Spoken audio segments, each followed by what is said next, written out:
পাড়ার লোকেরা সুধার ডিভোর্স নিয়ে অনেক কথা শোনায়। তখনই সুধার জেঠিমণি তেজিকে বলে, বিশ্বাস করো জামাই, ওরা আমার সুধাকে হিংসে করে আর তার জন্য এই সমস্ত মিথ্যে কথা বানিয়ে বানিয়ে বলছে। তখনই পাড়ার কাকিমারা বলে, এ কি লক্ষ্মী, এখন আমরা মিথ্যে কথা বলছি? তার মানে আমাদের ধারণাই ঠিক, তোমরা সুধার অতীতটাকে গোপন করেই বিয়ে দিয়েছিলে। এই বলে পাড়ার লোকেরা আবারও শুরু করে দেয়। তেজ তখন সুধাকে বলে, এরপরও কি আপনি বলবেন আপনার পরিবার কোনো ভুল করেননি, তার নির্দোষ? আপনার জেঠি তো এখনো অস্বীকার করে যাচ্ছে আপনার ডিভোর্সের ব্যাপারটা। সুধা তখন মনে মনে ভাবতে থাকে, তুমি এটা কি করলে জেঠি? তুমি কেন এত বড় একটা সত্যি এদের কাছ থেকে আড়াল করলে? আর কেনই বা আমাকে মিথ্যে কথা বলেছিলে? তুমি নিজেও জানো না তোমাদের জন্য আবার আমার জীবনটা তছনছ হয়ে যাচ্ছে। ফ্রন্টে তখন সুধাকে বলে, এই সুধা, আমার দাদা তোর সমস্ত অতীত জেনেই তোকে বিয়ে করতে চেয়েছিল, তুই আমার দাদাকে বিয়ে করিসনি। আর জামাইবাবু আপনাকে বলছি, আপনি তো আমার দাদাকে মেরে ধরে তাকে পুলিশে ধরিয়ে দিলেন। এই রকম একটা অচল পয়সার জন্য আপনি লড়াই করলেন। তবে হ্যাঁ, আপনি কোনো চিন্তা করবেন না, আপনার হয়ে আমরা শোধ নেব।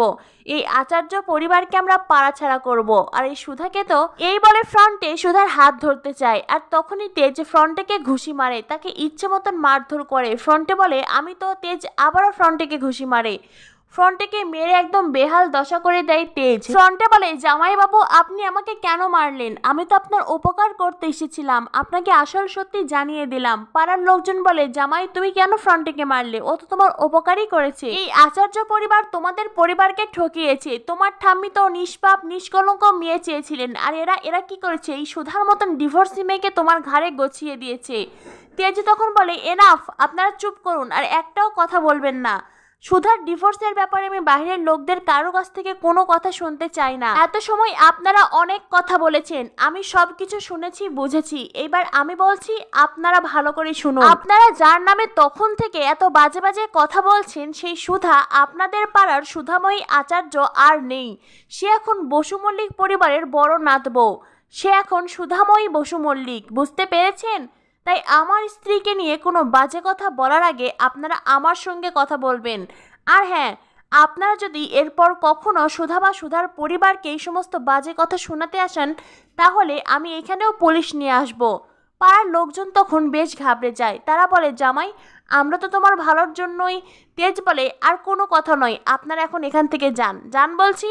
এরপরে পাড়ার লোকজন বলে, চলো চলো, যাকে জানাতে এসেছিলাম সেই যখন সবকিছু মেনে নিয়েছে, সুধার ডিভোর্সের কথা জেনেও জামাইয়ের যখন কোনো সমস্যা নেই, আমাদের আর কি, ওরা সুখী হোক। এই বলে পাড়ার লোকজন ওখান থেকে চলে যায়। আর ঝিনুক ফ্রন্টেকে বলে, ফ্রন্টে দা, তোমার জন্য কি আলাদা করে চিঠি পাঠাতে হবে? তখনই ফ্রন্টে ওখান থেকে চলে যায়। তবে ফ্রন্টেকে দেখে মনে হচ্ছে তেজের মার সে কিছুতেই হজম করতে পারেনি, তাই তেজের ওপর সে বদলা নেবেই। এরপরেই জেঠিমণি তেজকে বরণ করে, কিন্তু তেজের মন ভালো নেই। সুধা মনে মনে ভাবতে থাকে, উনি আমাকে একটু আগেই বললেন উনি আমার পরিবারের সঙ্গে বোঝাপড়া করবেন, আর এখন উনি নিজেই আমার পরিবারের মান সম্মান বাঁচালেন।